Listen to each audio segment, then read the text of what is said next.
বন্ধুরা, এই ক্লাসে আমরা জানবো যে আইআইএম বা ইন্ডিয়ান ইনস্টিটিউট অফ ম্যানেজমেন্ট ভারতের কোথায় কোথায় আছে এবং সেটি কত সালে তৈরি হয়েছে। 1961 সালে তৈরি হয়েছে আইআইএম ক্যালকাটা এবং আইআইএম আমেদাবাদ। আইআইএম ক্যালকাটা রয়েছে কলকাতাতে এবং আইআইএম আমেদাবাদ রয়েছে আমেদাবাদে। 1973 সালে তৈরি হয়েছে আইআইএম ব্যাঙ্গালোর।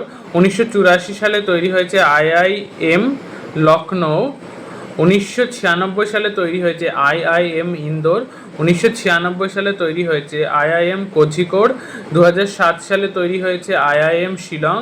2010 সালে তৈরি হয়েছে আইআইএম রায়পুর, আইআইএম রাঁচি এবং আইআইএম রোহতক। 2011 সালে তৈরি হয়েছে আইআইএম কাশীপুর, আইআইএম তিরুচিরাপল্লী এবং আইআইএম উদয়পুর। 2015 সালে তৈরি হয়েছে IIM Amritsar, IIM Bodhgaya, IIM Nagpur, IIM Sambalpur, IIM Sirmaur, IIM Visakhapatnam.